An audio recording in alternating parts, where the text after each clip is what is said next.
For about 10 years now, pandemic aside, the third Thursday of each month.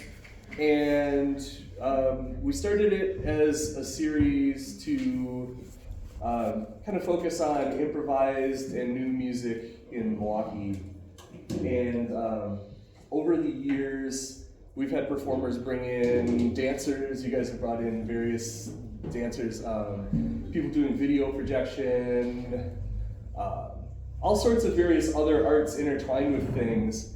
And last year I realized there hadn't been a lot of spoken word incorporated, and started doing this like we're doing tonight, hopefully roughly every 6 months as a part of the concert. So the idea is, most of you are here, so you probably know, but we have 5 poets who are each going to individually perform a set along with these 3 musicians, improvising with them. None of us know what's in store yet, so that'll be fun. But on percussion, we've got Dr. Mantel. Yay!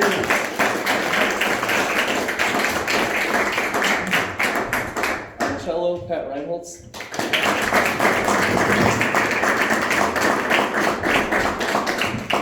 On bass, Barry Clark.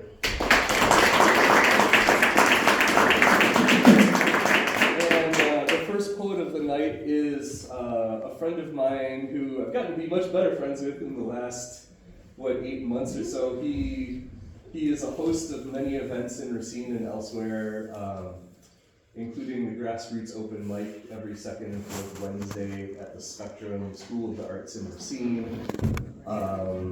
He's got some books that are available. All of the poets have books that are available at the desk. For those of you that are interested, please support them and Woodland Pattern and everything. So without further ado, Nick Ramsey.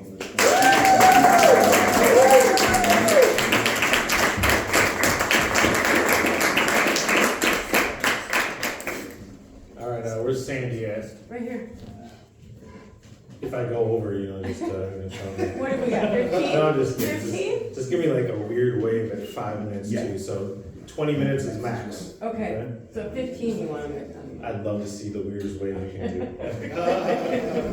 Okay, so my name's Nick Ramsey. I think I know a lot of people in here.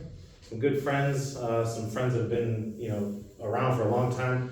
Dr. Mark over here, actually, we collaborated on an event in like 2008-ish, 2009 at the Hyde House. It was called Art Beat, Milwaukee Art Beat, and it's just kind of wild how things you start playing in the sandbox, and we're all here together. Obviously, all the performers that are here, the poets that are here, it's just like a stacked lineup. I don't know if you're a poet or poetry at all. It's kind of like, holy crap, whoa man, this is a big deal. So let me just get into it. I got 5 pieces. I'm going to showcase just a variety of things that I like to do. It's kind of like a definition of myself. Thank you, Jay, for having us. Thank you, Woodland Pattern.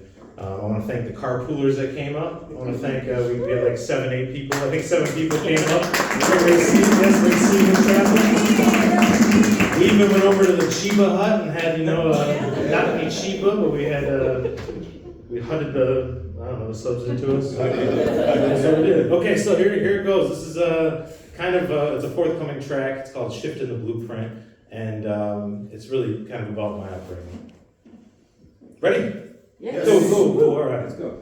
Ever since 15, I've been dabbling with this dream. Freestyle rapping wherever it happened. An honest addiction. Ciphers were my prescription. When my friends gave me props now, that was satisfaction. Then at 21, I spun words into writing, crafting poems and songs. Production came along.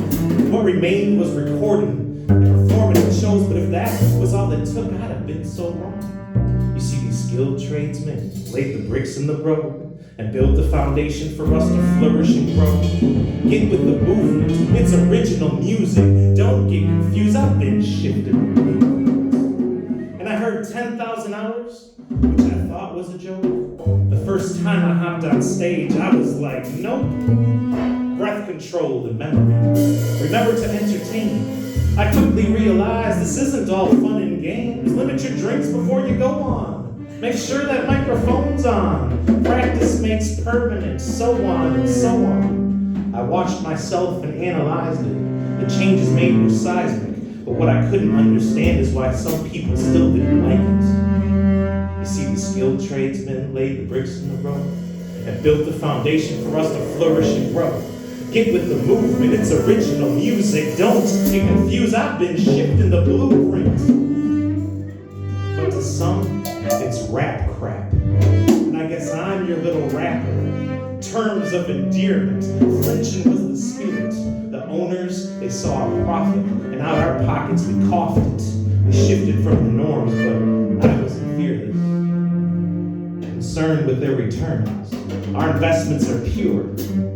Go and claim it's a nuisance. Forget your few pence. We've enrolled and upgraded our community maps, and you know, nickel never stops shifting this. Because the skilled tradesmen laid the bricks in the road and built the foundation for us to flourish and grow. Get with the movement, it's original music. Don't get confused, I've been shifting the blueprints.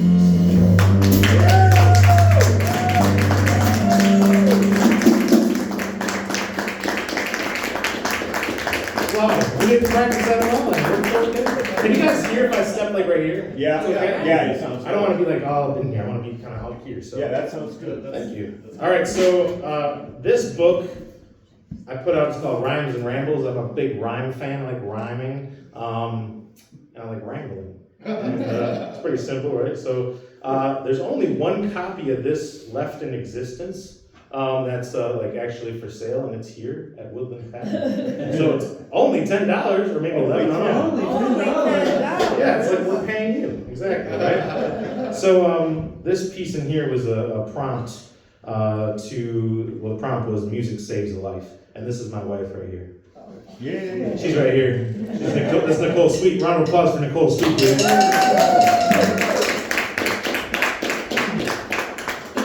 And one fun thing about my last name is Ramsey, and hers is Sweet. When you put Sweet Ramsey together, it sounds like a barbecue sauce. All right, so this music saves a life. It's kind of about like let's go back maybe to like say like the 1700s. And I'm talking to you guys if that's cool, you know. And it's like Egypt. And basically it's about how music can save a life.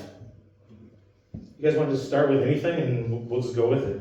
I started the first one, you know, it's good, fair shit.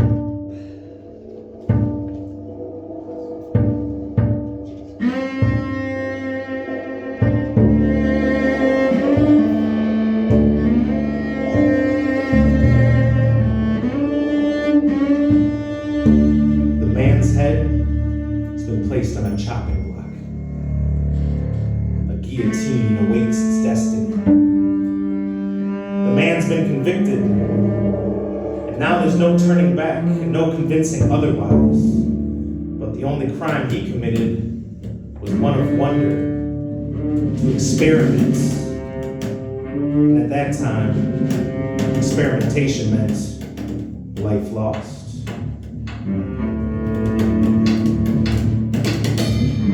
The Pharaoh peers down through the velvet drapes which block the view off his balcony. The balcony, which is 10 stories up and projecting outward, is one of power and superiority. And the crowd on the ground level waits impatiently for the Pharaoh to make his commencement. Among the crowd sit 3 teenage children, each with an instrument in their hand.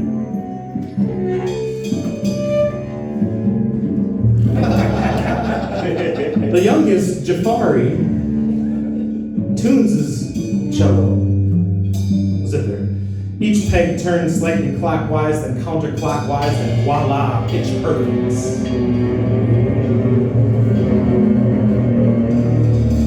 The middle child, Ebony, rhythmically strings a pair of castanets around each one of her thumbs.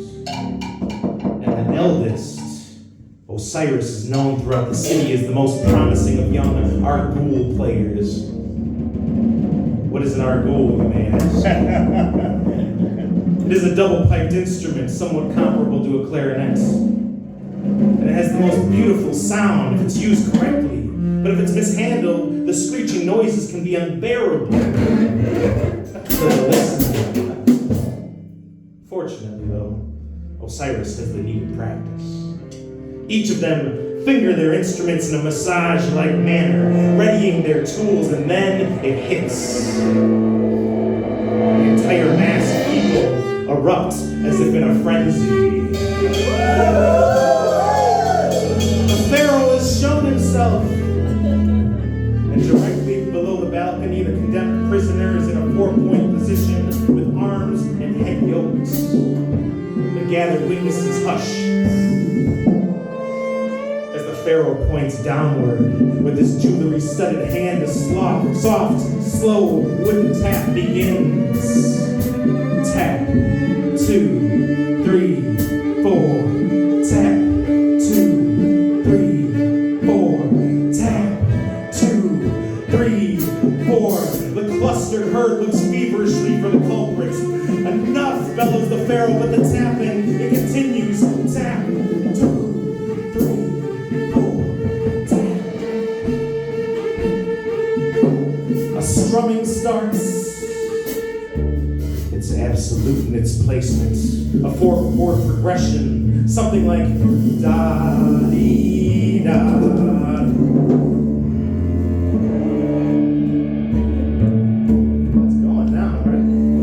Unidentified, the duo's pulse continues. The trio's pulse continues, and the Pharaoh, almost screaming down, pronounces, "Stop now, or thou shalt be next on the scaffold." The rustling noises of the observers go silent. All that is heard of the 3 children playing their respective parts.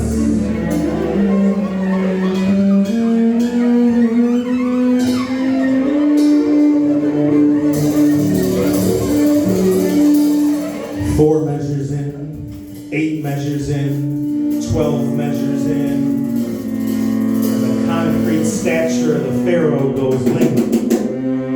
A lone whimper, repeated by a triplet of whimpers. You see now the Pharaoh, he was crying. And after not more than a full minute had passed, the trio stops. Still crying, the Pharaoh beckons to the executioner, "Please release the prisoner, for all he has done to deserve this punishment was experiment and wonder." And with that, the condemned was released. The crowd went wild. Music saved a life.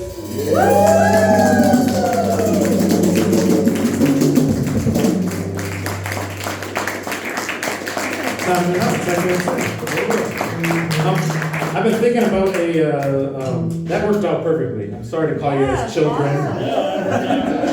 Give you different names. So this next thing is a ramble. Like I said, a rhyme. I do story things. Like I try to just do a bunch of everything. This is the next part is a ramble. I have these 4, 5, and 6 rambles that just want to show this real fast. So I have this also this book here. It's called the Founder Anthology, and these rambles are in here too. But this one had 1, 2, and 3 in them, and this one has 4, 5, and 6. Now a ramble, there's no rules. It's just have fun with language. So I was going to blend 4, 5, and 6 together. You guys don't know what any of those things are anyway, so I can do little bits or not.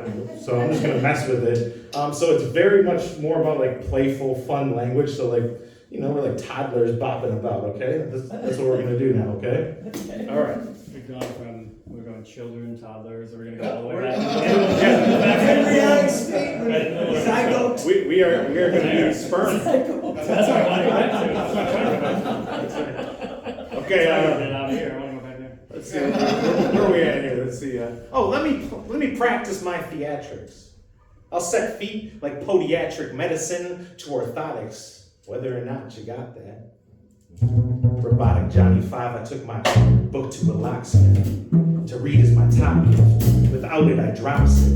I'm a chopstick user. Tennis shoes on a cruiser. Represent what you do, sir. Do you? You're not a loser. YouTube peruser. Plus this channel is plush. Gifts miraculous. Pressed paper tatted up. I'm a safari jungle goer who's bold like Kohler. The limbo pole goes no lower. A house brick broke my cobra. Told him to slow up. A trade class wizard using Soul Katoa. Directed musicals. The class is Casanova. While you sit and act sarcastic, y'all cats whack in plastic. Rap is average C grades, but Nick's a B with pluses added. And yes, it's a habit, the way I memorize it. Like rabbits, energized with time and time to climax. As I work to bend flows, there are constant crescendos that'll keep you leaping out your seats like I was clanging cymbals. Is your beard chopped all properly? Playing life's monopoly. I'm glad you can shop for me. I can come off the top and freer, chill and grow like a knotted tree. Honestly, precision looks like it's made robotically, AI. But they spotted all the oddities, made it part of my prophecy. I'm a prodigy on his odyssey, the tropic breeze I gotta see. I live like winning lotteries. Paint pictures and craft pottery. The owner of his mockery. The owner of his property, making his own mockery, trying to stay true to what I do, that's my philosophy. A creation for the masses, assembly line to the Model T. Before the moonshiners bottled me, I got to breathe with mottled cheeks, jostle the teeth of all you office freaks. Coffee streaks stain the ivory. Ahoy, yells the pirates. Churlish forms of piracy. Your co-workers admire it. I hired geeks to give tweaks to the tops on my lap. Are you a bot or an app? Your lips have long been chapped. Scratch the surface and make dust. Paint the flatware, it's fairly revisionistic. I guess Nick must be a mystic. Fisted, pumped, and nodded, twisted, bumped, and prodded, gifted a spoon that slided, a space to rot is allotted. And God is whatever you choose to believe in. Don't call me a heathen. This baby just started teething.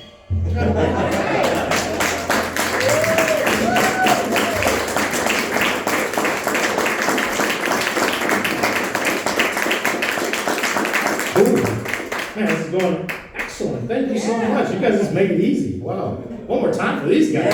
Oh.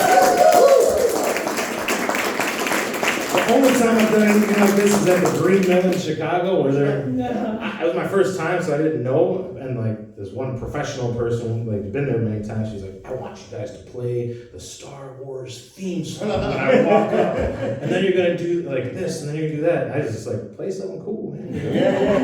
Anyways, this next one is the first writing I ever memorized that is a non-rhymer, and it's based off of a great movie, one of my favorite movies of all time. It's called Cinema Paradiso. I don't know if anybody has ever seen it.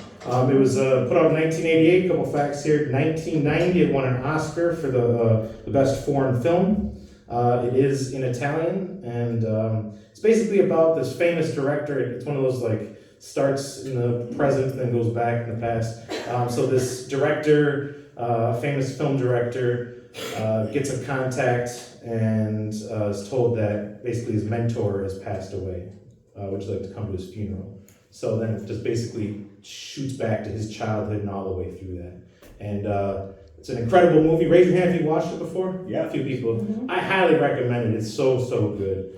And it's really about like the love of cinema and how it can, like, I don't know, just bring community together. So let's try it out.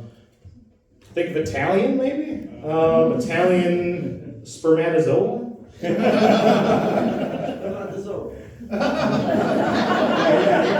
With a master Joe. Okay, let's try it out. I don't know. Let's see what it is.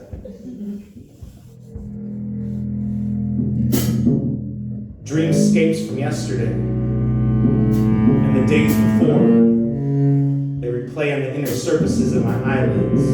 And while I'm in here, I'm the lone theater occupant. But the film reel shivers, a visual free from the circular tin housing. Who's up in that little picture window, handling the operations?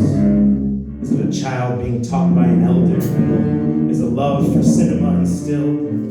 Well, I prefer sweet over salt. And the call it sweet. Sweet Ramsey. Well, I prefer sweet over salty, so I both in my movies and my snack choices. So I brandish containers of each. You see, I have sought out this projection.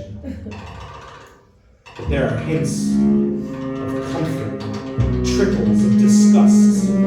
I ease back in my recliner and turn on the seat warmer, mentally mapping all of our connectedness to reality. We scribble, we photograph, we discover, wash, rinse, repeat.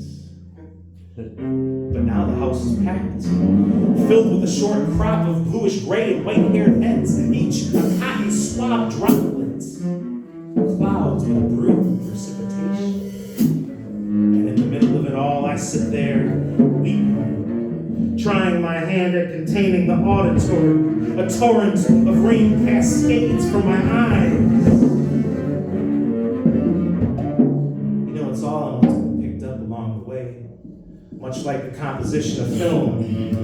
You know, its overall makeup, part animal, part mineral, part vegetable, bone, hide, gelatin. You see, everything can be broken down, and it too can be reabsorbed. And as these salted streams careen off my rounded cheeks, my taste gets tainted. Revelatory relationships appear. The drippings quivered from both my tear ducts and the projector start making sense to me now. The only question is, who's writing the script? And who is the director? That's called Shiver Drippings.